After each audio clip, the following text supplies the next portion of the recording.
Hello friends, good morning. നമ്മുടെ Kerala TV സീരിയലിലേക്ക് എല്ലാവർക്കും സ്വാഗതം.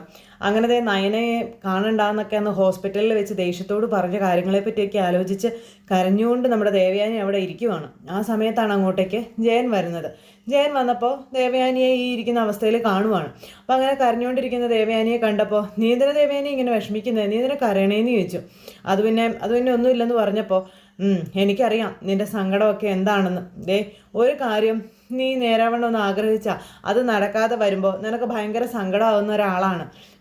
പിന്നെ അത് നിന്റെ ജന്മനാ ഉള്ള സ്വഭാവമാണല്ലോ, അതിനെ യാതൊരു മാറ്റവും വരുത്താൻ പറ്റത്തില്ലല്ലോ. അതേപ്പറ്റി നിന്റെ അച്ഛനും അമ്മയും പോലും എന്നോട് പറഞ്ഞും തന്നിട്ടുണ്ട്. ഇത്രയും കാലം ഞാൻ അതിനനുസരിച്ചാണ് നിന്റെ കൂടെ ജീവിച്ചത്. ഇതൊക്കെ കേട്ടിട്ട് ദേവേനി കരഞ്ഞുകൊണ്ട് തന്നെ ഇരിക്കുക. പിന്നെ ഇവിടെ ഇപ്പം നീ ഒരു ആവശ്യം പറഞ്ഞു, നിനക്ക് കരൾ ദാനമായി തന്ന പെൺകുട്ടിയെ കാട്ടിത്തരണം എന്നുള്ളൊരാവശ്യം. അത് ഞങ്ങളാരും ചെയ്തതുമില്ല. അതാണ് നിൻ്റെ സങ്കടമെന്ന് എനിക്ക് നന്നായിട്ട് അറിയാമെന്നൊക്കെ ജയൻ ഇങ്ങനെ ദേവയാനിയോട് പറയുമ്പോഴും ഇങ്ങനൊന്നും മിണ്ടാതിരിക്കുക, നീ വിഷമിക്കാതിരിക്കുക ദേവയാനി, അതിനെന്തായാലും നമുക്ക് പരിഹാരം കാണാമെന്ന് പറയുമ്പം ഇനി പരിഹാരമൊന്നും നിങ്ങളാരും കാണണ്ട എന്ന് ദേവയാനി ജയനോട് പറയാം. ഞാനിനി അതിൻ്റെ പേരിൽ നിങ്ങളാരെയും ശല്യം ചെയ്യാനും പോകുന്നില്ല എന്ന് പറഞ്ഞു. അപ്പോൾ അങ്ങനെ അത് പറഞ്ഞപ്പോൾ അതെന്താ നീ അങ്ങനെ പറഞ്ഞെന്ന് ചോദിച്ചു. ആ പെൺകുട്ടി ഇപ്പോൾ തിരിച്ചു വന്നോ എന്ന് ദേവയാനി ചോദിച്ചപ്പോൾ പെൺകുട്ടി ഇതുവരെ തിരിച്ചു വന്നിട്ടില്ല. പിന്നെ നീ അവരെ പറ്റി അന്വേഷിച്ച് ആശുപത്രി ചെന്ന കാര്യമൊക്കെ എന്നോട് ഡോക്ടർ ഒന്ന് പറഞ്ഞിരുന്നു. ഡോക്ടറെ കണ്ട വിവരം ആരോടും പറയരുതെന്ന് നീ ഡോക്ടറോട് പറഞ്ഞായിരുന്നല്ലേ എന്നൊക്കെ ചോദിക്കും കേട്ടോ ഈ ജയൻ നേരം ദേവയാനിയോട്. നിന്നെ സഹായിച്ച പെൺകുട്ടി ആരാണെന്നറിയാൻ നീ ഒരു ഓട്ടപ്രദക്ഷിണം തന്നെയാണ് നടത്തിക്കൊണ്ടിരിക്കുന്നതെന്നും എന്നിട്ട് നിരാശയായിരുന്നു ഫലം, അതൊക്കെ ഇങ്ങനെ ജയൻ പറയുക. അതിൻ്റെ സങ്കടമാണ് നിനക്കുള്ളതെന്ന് എനിക്ക് നന്നായിട്ട് തന്നെ മനസ്സിലായെന്നും പറഞ്ഞു. ഇതിനേക്കാളും ഉപരി എൻ്റെ മോൻ്റെ ജീവിതം അതെന്നെ അലട്ടുന്നുണ്ട് ജയേട്ടാന്നും പറയാം. പിന്നെ ഞാൻ അതിൻ്റെ സങ്കടത്തിലാണെന്നും ദേവയാനി പറയുന്നത് കേട്ട് കഴിഞ്ഞപ്പോൾ അവൻ്റെ സങ്കടത്തിനുള്ള പരിഹാരം നമ്മുടെ മരുമകൾ മാത്രമാണെന്ന് ജയൻ പറഞ്ഞു. നിന്നെ വിഷമിപ്പിച്ചിട്ട് ഒരിക്കലും ആദർശ് പോയി നയനമോളെ വിളിച്ചുകൊണ്ട് വരില്ല എന്നും അതുപോലെ നയനമോൾ ഇങ്ങോട്ടേക്ക് വലിഞ്ഞു കയറി വരത്തുമില്ല എന്ന് ജയൻ പറയണം. അപ്പോഴും ദേവയാനി കരഞ്ഞുകൊണ്ടിരിക്കുന്നു. അവിടെ ഒരു അമ്മയുടെ സ്ഥാനത്ത് നിന്ന് അവരുടെ പ്രശ്നങ്ങൾ പരിഹരിക്കേണ്ടത് നിന്റെ കടമയാണ് ദേവയാനി, നീയാണത് ചെയ്യേണ്ടതെന്നും അദ്ദേഹം പറയുക. അത് കേട്ടപ്പോഴും ദേവയാനി ഇങ്ങനെ നോക്കി നിൽക്കുക കേട്ടോ. നമുക്ക് ആണായിട്ടും പെണ്ണായിട്ടും ഒരെണ്ണമേ ഉള്ളൂ, അത് നീ ഓർക്കണമെന്ന് പറഞ്ഞു. അവൻ്റെ വിഷമങ്ങൾ നമുക്ക് പരിഹരിക്കാൻ കഴിയുന്നില്ല എന്നുണ്ടെങ്കിൽ പിന്നെ നമ്മൾ അവൻ്റെ അച്ഛനും അമ്മയൊക്കെ ആണെന്ന് പറഞ്ഞ് നടന്നിട്ട് എന്താ കാര്യമെന്നും അദ്ദേഹം ദേവയാനിയോട് ചോദിച്ചു. അപ്പോഴും ദേവയാനി ഇരുന്ന് കരയുക. ഞാനിപ്പോൾ എന്താ വേണ്ടത്, എന്താ ചേട്ടൻ പറഞ്ഞു വരുന്നത് ചോദിക്കുമ്പോൾ നീ ഒന്നും ചെയ്യണ്ട, ആ മൊബൈലെടുത്ത് മരുമകളെ ഒന്ന് വിളിക്കണം, എന്നിട്ട് ഇങ്ങോട്ടൊന്ന് വരാൻ പറഞ്ഞാൽ മാത്രം മതിയെന്ന് ജയൻ ഇങ്ങനെ പറയണം. അപ്പോൾ അത് കേട്ട് കഴിഞ്ഞപ്പോൾ ദേവയാനി ജയനെ ഇങ്ങനെ നോക്കുക. ഒരു ഫോൺ കോളിൻ്റെ കാര്യം മാത്രമേ ഉള്ളൂ നമ്മുടെ മോൻ്റെ സങ്കടങ്ങൾ മാറാനായിട്ട്, നീ അത് മനസ്സിലാക്കാത്തത് കൊണ്ടുള്ള പ്രശ്നമാണെന്ന് അദ്ദേഹം ദേവയാനിയോട് പറയുക. അതും കഴിഞ്ഞ് അദ്ദേഹം അവിടുന്ന് ദേവയാനിക്ക് പല രീതിയിലും പറഞ്ഞ് മനസ്സിലാക്കി കൊടുക്കാൻ ശ്രമിക്കുന്നുണ്ട്. ദേവയാനി, ഒരു കുടുംബത്തിൻ്റെ താളം നിലനിർത്തേണ്ടത് ആ കുടുംബത്തിലേക്ക് കയറി വരുന്ന പെൺകുട്ടികളാണെന്നും നീയും ജാനകിയും ഒക്കെ അങ്ങനെ ഈ വീട്ടിലേക്ക് കയറി വന്നവരാണെന്നും അതിന് ശേഷം വന്നവരാണ് നമ്മുടെ മക്കളുടെ ഭാര്യമാരെന്നൊക്കെ ജയൻ ഇങ്ങനെ പറയുമ്പോഴും ദേവയാനി ഇങ്ങനെ നോക്കിക്കൊണ്ട് ഇങ്ങനെ നിൽക്കുക കേട്ടോ. അതിൽ സ്വഭാവ ഗുണമുള്ളവളാണ് നമ്മുടെ നയനമോളെന്ന് പറയുമ്പോൾ ദേവേനി ഇങ്ങനെ നോക്കി നിൽക്കുക. അത് മനസ്സിലാക്കി അച്ഛനും അമ്മയും ഈ വീട്ടിലെ മൂത്ത മരുമകളായി നിന്നേക്കാളും മുകളിൽ ഒരു സ്ഥാനമാണ് നയനമോൾക്ക് കൊടുത്തിരിക്കുന്നത്. അത് എന്തുകൊണ്ടാണെന്ന് നീ മനസ്സിലാക്കണമെന്നും പറഞ്ഞു. അതുകൊണ്ടാണ് അച്ഛനും അമ്മയും നേരിട്ട് പോയി സ്വർണം കൊടുത്തതെന്ന് പറഞ്ഞപ്പോൾ അവൾ മടങ്ങി വരാൻ വേണ്ടിയല്ലേ സ്വർണം കൊടുത്തതെന്ന് ഇങ്ങനെ ദേവയാനി ചോദിക്കുമ്പോൾ അങ്ങനെ വേണമെങ്കിലും അതിനെ കരുതാമെന്ന് ജയൻ അന്നേരം പറഞ്ഞു. അവൾ ഈ വീട്ടിൽ എന്നും വേണമെന്ന് അച്ഛനും അമ്മയ്ക്കും തോന്നി തുടങ്ങിയിട്ടേ കുറച്ച് നാളായെന്നും ജയൻ ദേവയാനിയോട് പറയുകയും ചെയ്തു. അതുകൊണ്ട് നയനയുടെ കാര്യത്തിൽ നിന്റെ ഈ സമരം അത് അവസാനിപ്പിക്കണമെന്നാണ് എനിക്ക് പറയാനുള്ളതെന്നും പറഞ്ഞ് അദ്ദേഹം ഇങ്ങനെ മര്യാദയുടെ ഭാഷയിൽ സംസാരിക്കുന്നു. നമ്മുടെ മോനെ സ്നേഹിക്കുന്നുണ്ടെങ്കിൽ നീ ഉറപ്പായിട്ടും നയനമോളെ വിളിക്കണം, മോളോട് ഇങ്ങോട്ട് വരാനും പറയണമെന്നും പറഞ്ഞു. അതിനി നീയായിട്ടൊരു വാശിയും വൈരാഗ്യം കാണിക്കരുതെന്ന് പറഞ്ഞപ്പം അവൾക്കറിയാമോ എനിക്ക് ആരാ കരൾ ദാനമായി തന്നത് എന്നുള്ളതെന്ന് ചോദിച്ചപ്പം അത് പിന്നെ ആദർശ് നയനമോളോട് അതേപ്പറ്റി പറഞ്ഞിട്ടുണ്ടോ എന്നൊന്നും എനിക്കറിയത്തില്ല, മറ്റാരും പറയാൻ ഇടയില്ല. ഇനിയിപ്പോൾ ആ പെൺകുട്ടി ആരാണെന്ന് മോളോട് അങ്ങനെ ചോദിക്കാൻ പോവാണോ നീ എന്ന് ചോദിക്കുമ്പം ഞാൻ ഇനി ആരോടും ഒന്നും ചോദിക്കുന്നില്ലെന്ന് പറഞ്ഞില്ലേ ചേട്ടാ, ചോദിച്ചിട്ടും കാര്യമൊന്നും ഇല്ല എന്നുള്ളത് എനിക്ക് നന്നായിട്ട് തന്നെ മനസ്സിലായെന്നും പറഞ്ഞു ദേവയാനി. അതും പറഞ്ഞു ദേവയാനി ഇങ്ങനെ ജയനെ പൊട്ടം കളിപ്പിച്ചുകൊണ്ട് ഇങ്ങനെ അവിടെ നിൽക്കും. എന്നിട്ട് ഇങ്ങോട്ട് മാറി നിന്ന് ഭയങ്കര കരച്ചിലും കാര്യങ്ങളായിട്ട് നിൽക്കുന്നു. തനിക്കിത് എന്താടോ പറ്റിയത്? തന്നെ സഹായിച്ച പെൺകുട്ടി ആകെ ആവശ്യപ്പെട്ടത് അവളാണ് സഹായിച്ചതെന്ന് ഈ ലോകത്തോട് വിളിച്ചു പറയരുത് എന്ന് മാത്രമാണെന്നും അങ്ങനെയുള്ളപ്പോൾ അതും നമ്മൾ അനുസരിക്കണ്ടേ എന്നും അദ്ദേഹം ചോദിക്കുവാണ്. അതൊക്കെ കേട്ടപ്പോൾ ദേവയാനി ഇങ്ങനെ ഭയങ്കര ഒരു വിഷമത്തിൽ ഇങ്ങനെ നിൽക്കുവാണ്. ദേവയാനിക്കാണെങ്കിൽ ഒരു രീതിയിലും പിടിച്ചു നിൽക്കാൻ പറ്റുന്നില്ല, കണ്ണുനീര് ഇങ്ങനെ ഒഴുകിക്കൊണ്ടേയിരിക്കാം. ഇത് കഴിഞ്ഞതിന് ശേഷം പിന്നെ കാണിക്കുന്നത് മുത്തശ്ശിയെയും മുത്തശ്ശനെയുമാണ്. അവർ രണ്ടുപേരും കൂടെ എങ്ങനെ ഇരിക്കുന്നു. ഈ സമയത്താണെങ്കിലും നമ്മുടെ അനി അങ്ങോട്ടേക്ക് വരുന്നു. അനി അങ്ങോട്ടേക്ക് വന്ന സമയത്ത് ഇവരെ രണ്ടുപേരെയും കണ്ടു. മുത്തശ്ശിൻ്റെയും മുത്തശ്ശിയുടെയും അരികിലേക്ക് വന്നു. അപ്പോൾ എന്താ മുത്തശ്ശി എന്നെ വിളിച്ചതെന്ന് ചോദിച്ചു. എന്താ നിന്റെ പരിപാടി എന്ന് മുത്തശ്ശൻ അനിയോട് ചോദിക്കാം. അനാമികയുടെ കാര്യമാണ് നിന്നോട് ഞങ്ങൾ ചോദിച്ചതെന്ന് മുത്തശ്ശിയും പറഞ്ഞു. ദേവയാനിക്ക് നല്ല വിഷമമുണ്ട് നീ അവളെ വിളിച്ചുകൊണ്ട് വരാത്തതിലെന്നും പറഞ്ഞ്.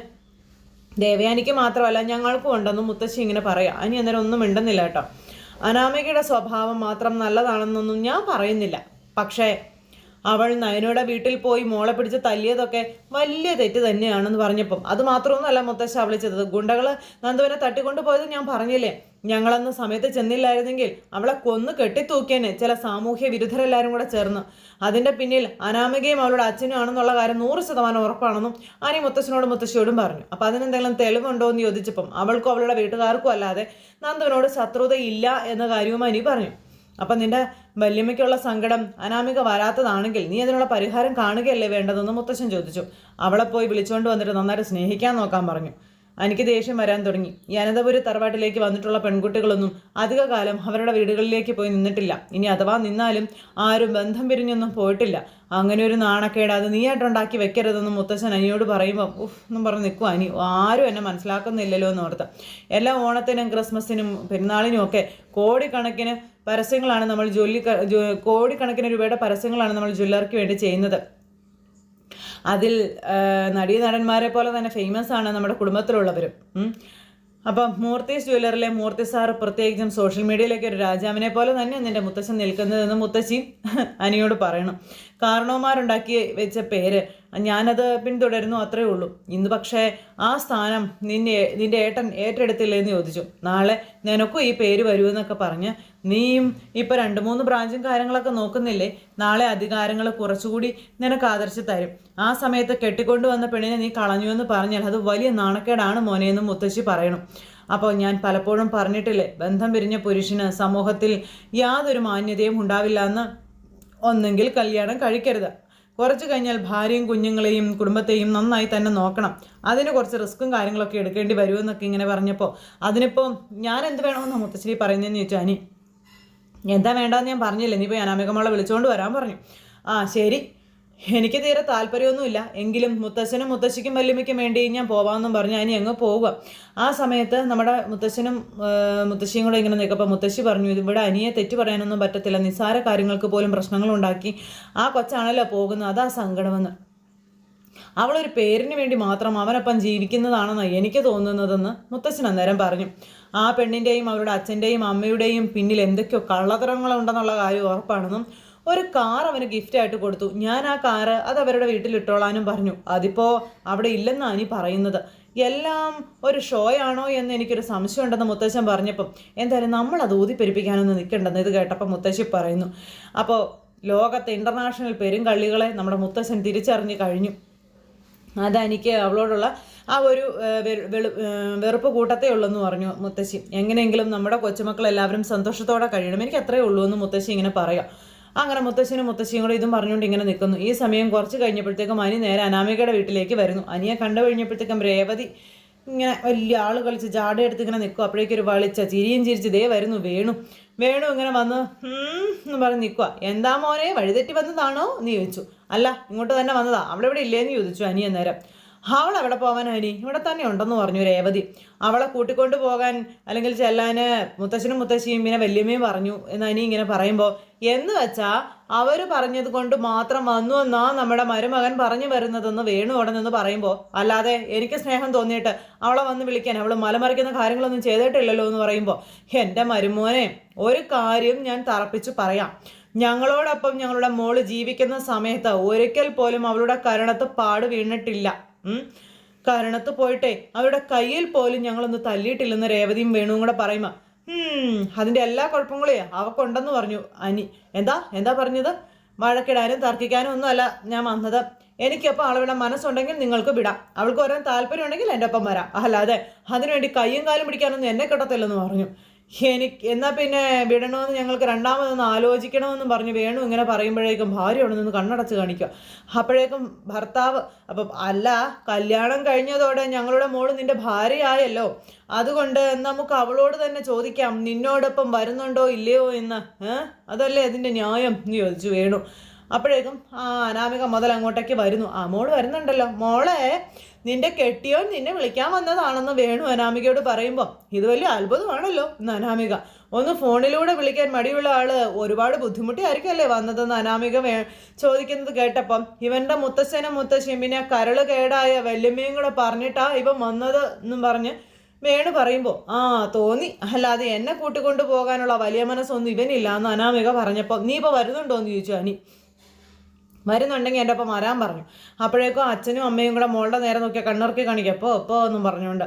ആ സമയത്ത് അമ്മേ ഇവൻ്റെ മുത്തശ്ശനും മുത്തശ്ശിയും ആയിരിക്കില്ല, വല്യമ്മ നിർബന്ധിച്ച് പറഞ്ഞു കാണും എന്നെ കൂട്ടിക്കൊണ്ട് ചെല്ലാനായിട്ടെന്നൊക്കെ പറയുമ്പോൾ പറഞ്ഞു ഇല്ലെന്നൊന്നും ഞാൻ പറയുന്നില്ലെന്ന് അനി പറഞ്ഞപ്പം ആരെ വേദനിപ്പിച്ചാലും ഇവൻ്റെ വല്യമ്മ എനിക്ക് വേദനിപ്പിക്കാൻ പറ്റില്ലമ്മേ എന്നും പറഞ്ഞ് കിടന്നോടത്ത് കിടന്ന് ഉരുളുവാണ് അനാമിക.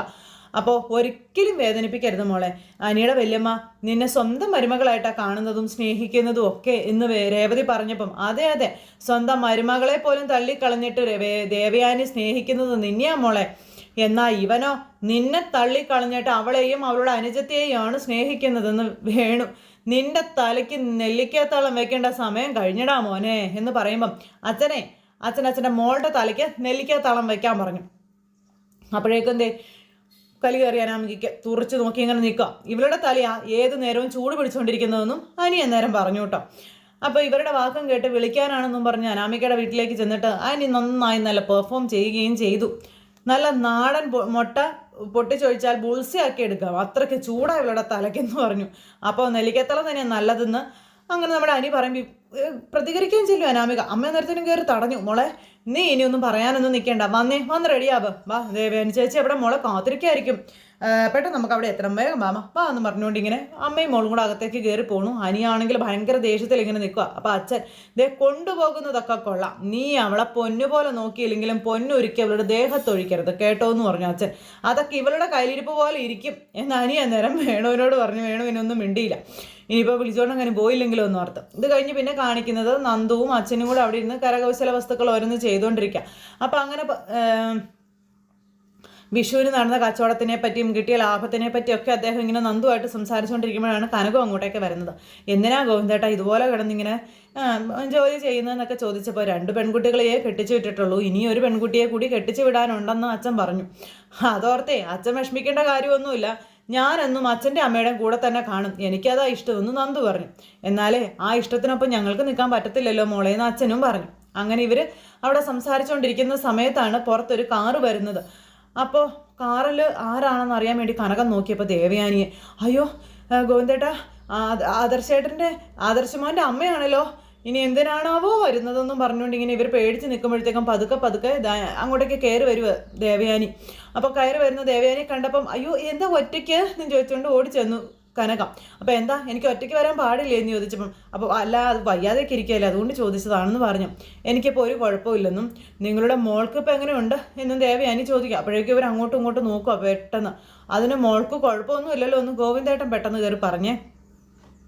അന്നേരം അന്ന് അമ്പലത്തിൽ വെച്ച് കണ്ടപ്പോൾ എന്തോ ഒരു അവശത പോലെ തോന്നിയിരുന്നുവെന്നും പിന്നെ അന്ന് കനകയുടെ കൈ പിടിച്ചുകൊണ്ടാണല്ലോ അവൾ നടന്നു വന്നതെന്ന കാര്യവും ഇങ്ങനെ പറയുക ദേവയാനി. അപ്പോൾ അതോ അന്ന് പിന്നെ മോൾക്ക് ചെറിയ പനിയും കാര്യങ്ങളൊക്കെ ഉണ്ടായിരുന്നേ, പിന്നെ ലോ പ്രഷറും ആയിരുന്നു, അതുകൊണ്ടാണ് പിന്നെ ഞാൻ മോളെ പിടിച്ചുകൊണ്ട് വന്നത് എന്നും പറഞ്ഞുകൊണ്ട് കനകം ഇങ്ങനെ കിടന്ന് ഉരുണ്ട് കളിക്കുമ്പം പിന്നെ അന്ന് എല്ലാവരും മലയ്ക്ക് പോയൊരു ദിവസമായിരുന്നല്ലോ, അതുകൊണ്ട് മോൾ അമ്പലത്തിൽ പോകണമെന്നും പറഞ്ഞ് നിർബന്ധം പിടിച്ചതുകൊണ്ട് അവളെയും കൊണ്ട് അമ്പലത്തിൽ പോയതാണെന്നും പറഞ്ഞു.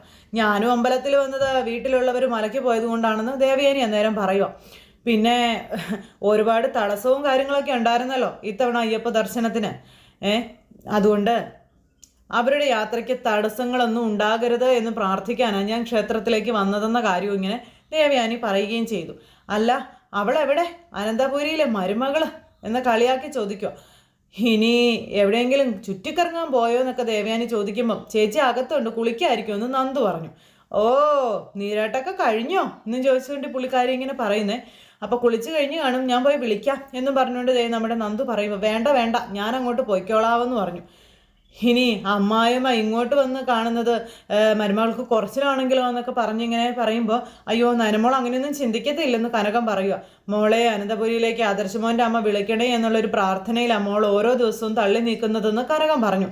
അത് കേട്ടപ്പോൾ അവളുടെ പ്രാർത്ഥനകൾ ഫലിക്കുന്നുണ്ട് പല രീതിയിലും. അത് മനസ്സിലാക്കിയിട്ടാണ് ഞാൻ ഇങ്ങോട്ടേക്ക് വന്നതെന്ന് ദേവയാനി പറഞ്ഞിട്ട് അകത്തേക്ക് കയറിപ്പോ. അപ്പോൾ ദേവയാനിക്ക് എന്താ പറ്റിയതെന്ന് ഇവർക്കൊന്നും മനസ്സിലാകുന്നില്ല. ആ പറഞ്ഞതിൻ്റെ അർത്ഥം എന്താ ഗോവിന്ദേട്ടാ എന്ന് കനകം അന്നേരം ഗോവിന്ദേട്ടനോട് ചോദിച്ചു. ഇനി ബന്ധം ഒഴിയണമെന്ന് പറയാനും മറ്റോ ആയിരിക്കോ വന്നിരിക്കുന്നതെന്ന് ഗോവിന്ദേട്ടൻ ചോദിക്കുന്നു. ഈ സമയത്ത് കുളിയൊക്കെ കഴിഞ്ഞ് നമ്മുടെ നയനെ അവിടെ ഇരുന്ന് മുടി ചെയ്യിക്കൊണ്ടിരിക്കുന്ന സമയത്താണ് ദേവയാനി മുറിയിലേക്ക് കയറി ചെല്ലുന്നത്. അപ്പോൾ ദേവയാനിയെ കണ്ടതും നയന അമ്മയോ എന്നും ചോദിച്ചുകൊണ്ട് ചാടി എഴുന്നേറ്റ്. പക്ഷെ ചാടി എഴുന്നേക്കാനൊന്നും വയ്യല്ലോ, ഒരു തരത്തിൽ എഴുന്നേറ്റ് ഇങ്ങനെ നിൽക്കുക. അപ്പോൾ അമ്മയെ കണ്ടപ്പോഴത്തേക്കും നയനെ ഇങ്ങനെ ആകെ ഇതായിട്ട് നിൽക്കുന്നു. നയനയെ തന്നെ ദേവയാനി ഇങ്ങനെ നോക്കിക്കൊണ്ട് ഇങ്ങനെ നിൽക്കുക. അപ്പോൾ ഒരു കാരണവശാലും എൻ്റെ ഉള്ളിലെ സ്നേഹം ഇവൾ തിരിച്ചറിയരുതെന്ന് ദേവയാനി അവിടെ വെച്ച് തീരുമാനിക്കുക കേട്ടോ. എൻ്റെ മോൻ 1.5 വയസ്സുള്ളപ്പോൾ അസുഖക്കാരനാണെന്നും പിന്നെ അന്ന് തൊട്ട് അവന് വേണ്ടി മാത്രം ജീവിക്കുന്ന ഒരു അമ്മയാണ് ഞാനെന്നും ദേവയാനി നയനയോട് പറയണം. അതുകൊണ്ടാണ് രണ്ടാമതൊരു കുട്ടി പോലും വേണ്ടാന്ന് വെച്ചതെന്ന് പറയുമ്പോൾ ഇതൊക്കെ എനിക്ക് അറിയാവുന്ന കാര്യങ്ങളല്ലേ അമ്മയെന്ന് ചോദിച്ചു നയന. അറിഞ്ഞതൊക്കെ വീണ്ടും ഓർമ്മിപ്പിക്കാൻ വേണ്ടിയിട്ടൊന്നും അല്ല ഞാൻ ഇങ്ങോട്ടേക്ക് വന്നതെന്നും പിന്നെ അങ്ങനെയുള്ള എൻ്റെ മകനിപ്പോൾ ഉറക്കമെന്ന് പറയുന്നതില്ല. അവനിപ്പോൾ രാത്രിയിൽ ഉറങ്ങാതെ അങ്ങോട്ടും ഇങ്ങോട്ടും ഒക്കെ നടക്കുക. ഞാൻ ഹോസ്പിറ്റലിലായപ്പോൾ ഏറ്റവും കൂടുതൽ വിഷമിച്ചതേ എൻ്റെ മോനാണെന്നും അങ്ങനെയുള്ള അവൻ്റെ കണ്ണുനീര് അത് ഞാൻ കണ്ടേ പറ്റുമെന്നും ദേവയാനി ഇങ്ങനെ പറയുന്നു. എന്ന് വെച്ചാൽ മക്കളുടെ കാര്യത്തിൽ ഈ ലോകത്തിലുള്ള എല്ലാ അമ്മമാരും സ്വാർത്ഥരാണ് എന്ന് ദേവയാനി പറയണം.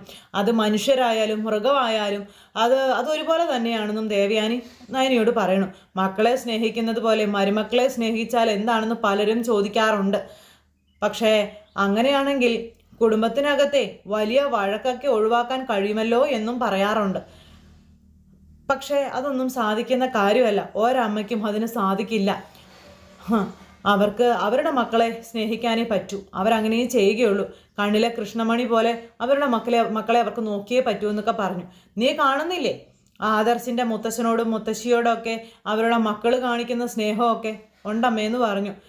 അപ്പോൾ അവൾക്ക് കിട്ടേണ്ട ആ ഒരു എല്ലാ പരിഗണനയും സ്നേഹവും അംഗീകാരവും അവൾക്ക് അവളുടെ വീട്ടിൽ നിന്ന് തന്നെയാണ് കിട്ടേണ്ടതെന്ന് ദേവയാനി പറയണം.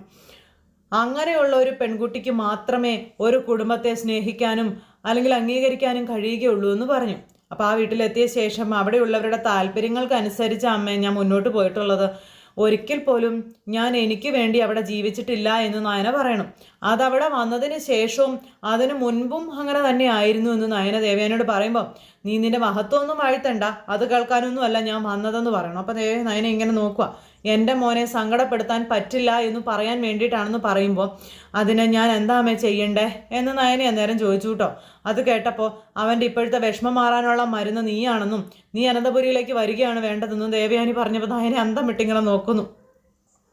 എനിക്ക് നീ വരുന്നതിൽ യാതൊരു താല്പര്യവും ഉണ്ടായിട്ടല്ല, എങ്കിലും മക്കളെ സ്നേഹിക്കുന്ന അമ്മമാർ അവരുടെ വേദന അറിഞ്ഞല്ലേ പറ്റൂ, അതിനുവേണ്ടി പ്രവർത്തിച്ചല്ലേ പറ്റൂ എന്ന് ചോദിച്ചു. അതുകൊണ്ട് നീ എൻ്റെ കൂടെ വരണമെന്ന് പറഞ്ഞു. അപ്പോൾ നിൻ്റെ ആവശ്യവും അത് തന്നെയായിരുന്നല്ലോ. നിൻ്റെ മുന്നിൽ തല താഴ്ത്തി വന്ന് ഞാൻ നിന്നെ വിളിക്കണമായിരുന്നു, അത് നീ ഏതായാലും സാധിച്ചെടുത്തല്ലോ എന്നൊക്കെ ദേവയാനി ഇങ്ങനെ പറയുന്നു. ഇനി എനിക്കൊപ്പം നിനക്ക് അങ്ങോട്ട് വന്നുകൂടെ എന്നിങ്ങനെ ചോദിക്കുക. അന്നേരം നയനൊന്നും മിണ്ടുന്നില്ല. അതിനുവേണ്ടി ഞാനിനി നിൻ്റെ കാല് പിടിക്കണോ? അങ്ങനെ പിടിക്കണമെങ്കിൽ ഞാൻ പിടിക്കാം എന്നും പറഞ്ഞുകൊണ്ട് ദേവയാനി നയനയുടെ കാല് പിടിക്കുന്നു. അപ്പോഴേക്കും ആ ഒരു സിറ്റുവേഷനും കാര്യങ്ങളും കാണിച്ചുകൊണ്ട് ഇന്നത്തെ കഥയും അവസാനിച്ചു. അപ്പോൾ എല്ലാവരും കാത്തിരുന്ന് കാണണേ. എല്ലാവർക്കും നല്ലൊരു ദിവസം ആശംസിക്കാം കേട്ടോ. എല്ലാവരുടെയും സപ്പോർട്ടിനും സ്നേഹത്തിനും ഒത്തിരി നന്ദി അറിയിക്കുന്നു. അടുത്ത സൂപ്പർ ഹിറ്റ് കഥയുമായി കാണുന്നത് വരെ എല്ലാവർക്കും നന്ദി. See again, take care, bye bye, Tata.